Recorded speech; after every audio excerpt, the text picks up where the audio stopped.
আসসালামু আলাইকুম everyone, welcome back to my channel. আশা করছি আপনারা সবাই অনেক বেশি ভালো আছেন। আমি আলহামদুলিল্লাহ ভালো আছি।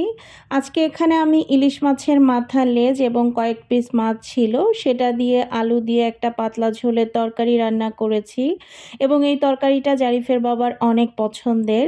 আর এদিকে বাসায় আসলে তেমন কোনো মাছও ছিল না, তাই মেলাদিয়া বাজারে চলে গিয়েছিলাম মাছ কেনার জন্য।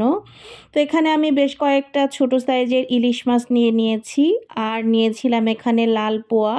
তো এই লাল পোয়াটা এখানে আমি ১ কেজি নিয়েছিলাম আর নিয়েছিলাম কিছু পাবদা মাছ। পাবদা মাছ এখানে আধা কেজির থেকে সামান্য একটু বেশি নিয়েছিলাম। এখন আসলে আমার মানে সঠিকটা মনে নেই। আর এখানে মিডিয়াম সাইজের গলদা চিংড়ি নিয়েছিলাম আধা কেজি আর সামুদ্রিক কিছু ছোট ছোট মাছ নিয়েছিলাম। এটাও আমি ২৫০ গ্রামের মতো নিয়েছিলাম। আর এখানে আসলে আমি ঈদের বেশ কয়েকদিন আগেই ঈদের সালামি পেয়ে গিয়েছিলাম, তো সেটারই একটু ভিডিও ক্লিপ রেখেছিলাম, তাই আপনাদের সাথে শেয়ার করলাম। আর এখানে রোজার মধ্যে জারিফ এবং জারিফের বাবা দুজনই অনেক অসুস্থ হয়ে যায়, দুজনেরই প্রচুর পরিমাণে ঠান্ডা জ্বর হয়। তো এই মুহূর্তে জারিফ একটু সুস্থ হয়েছে, দেখতেই পাচ্ছেন বাচ্চাটার মুখটা কতটা মলিন লাগছে। তো এখানে একটু ভিডিও ক্লিপ রেখেছিলাম। আর এটা হচ্ছে গিয়ে তারও একদিন পরের ভিডিও। জারিফকে নিয়ে আমি একটু বেস্ট বাইয়ে যাচ্ছিলাম। তো আমাদের বাসা থেকে এই বেস্ট বাইটা একদমই কাছে, ৩-৪ মিনিট আর কি হাঁটার দূরত্ব। তো জারিফকে নিয়ে হাঁটতে হাঁটতে বেস্ট বাইয়ে চলেও এসেছি। তো মেইনলি জারিফ আসলে অসুস্থ থাকার কারণে বেশ কয়েকদিন বাসার মধ্যে বন্দি ছিল।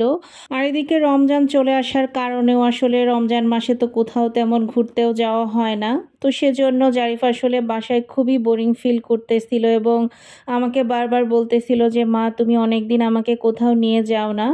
তো সেজন্যই মূলত জারিফকে নিয়ে বেস্ট বায়ে আমার আসা।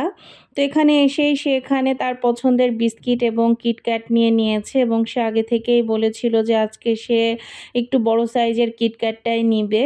তো আমিও বলেছিলাম যে তোমার যেটা পছন্দ তুমি নিও। তো তারপরে সে এখানে কিটক্যাটটা খেয়ে নিচ্ছিল আর আমি এতবার করে বললাম যে আমাকে একটু দাও, বাট অনেক দিন পরে খাচ্ছে তো কোনো মতেই দিল না। অনেক সময় দেয় কিন্তু আজকে কেন জানি দিল না।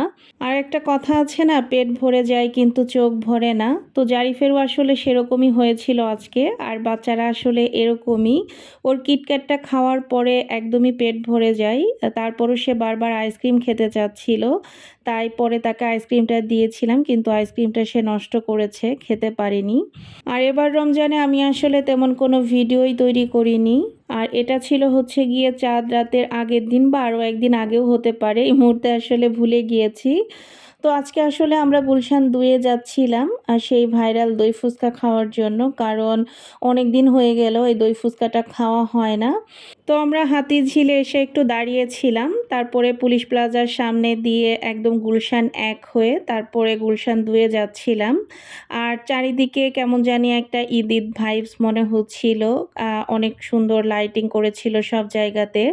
তো অল ওভার মিলিয়ে খুব সুন্দর একটা সময় কেটেছে এবং ওয়েদারটাও আজকে দারুণ ছিল। চারিদিকে প্রচুর পরিমাণে বাতাস হচ্ছিল, তো সেজন্য আরও বেশি ভালো লেগেছে আজকে বাহিরে বের হয়ে। তো এই যে ফাইনালি আমরা চলে এসেছি দই ফুচকা খেতে। আসলে ইফতারের পরে তেমন কোনো ক্ষুধাও ছিল না, তাই ১ প্লেট ফুচকা নিয়েছিলাম। তো জারিফও আজকে মাশাআল্লাহ কয়েকটা ফুচকা খেয়েছে এবং দই ফুচকাটা অনেক পছন্দ করেছে। তো ফুচকা খাওয়া হয়ে গেলে তার পাশেই আমরা চা খেতে চলে এসেছিলাম। এই রংপুর নামের যে দোকানটা দেখতে পাচ্ছেন, এখান থেকে চা নিয়েছিলাম। এর আগেও আমরা এখান থেকে কয়েকবার চা খেয়েছি। তো আমি আসলে মাল্টা চা নিয়েছিলাম এবং বাবা ও ছেলে দুজনই দুধ চা নিয়েছিল, তারা দুধ চা ভীষণ পছন্দ করে।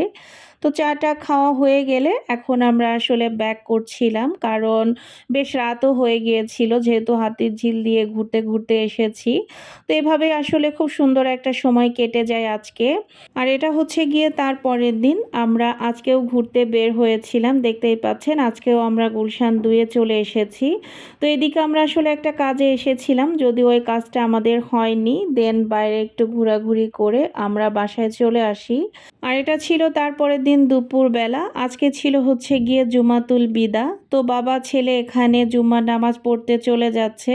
তো সবাই বাবা ও ছেলের জন্য অনেক অনেক দোয়া করবেন। আর আজকের ভিডিওটা এই পর্যন্তই। সবাই ভালো থাকবেন, সুস্থ থাকবেন, আমাদের জন্য দোয়া করবেন। আল্লাহ হাফেজ।